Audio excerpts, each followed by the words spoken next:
नमस्कार जय जगन्नाथ। छोटिया छोटिया उपाय जीवन को परिवर्तन कर दो। तेबे आपणकर द्वार बा गेट कथा कहूँ घर मुख्य द्वार कथा कहूनी ये गेट कथा कहूँ गेट को केबे हेले अग्निकोण ऐशान्य कोण नैऋत्य कोण वायुकोण करेंगे ना। एक जदि करेंगे तार वैज्ञानिक पद्धति उपाय करेंगे किंतु आपणकर जदि द्वार पूर्व कि पश्चिम उत्तर कि दक्षिण रही केउ रंग कले सफलता मिल। प्रथम है पूर्व भाग पूर्व जदि आपणकर गेट रही तेबे आपण ताकू धला रंग कर दियंतु।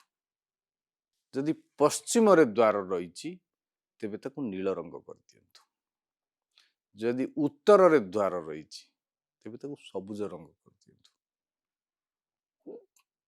जदि दक्षिण द्वार रही गेट रही मेन गेट तेबे ताकू लाल कलर कर दियंतु। लाल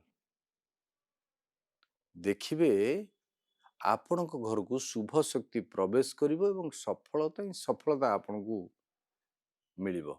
जीवन में जेते समस्या थिले मध्य यदि एतकी आपण आपणे दियंती तेबे आपण को केबे हेले दुख कष्ट भोग करिया पे पड़िबोनी। जदि ईशान्य कोण अग्नि कोण नैऋत्य कोण वायु कोण रही तेबे उपयुक्त तार उपाय उपचार प्रतिकार करतु एवं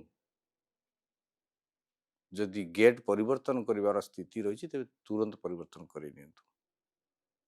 तेबे जाइके सुख रहिबे। जय जगन्नाथ।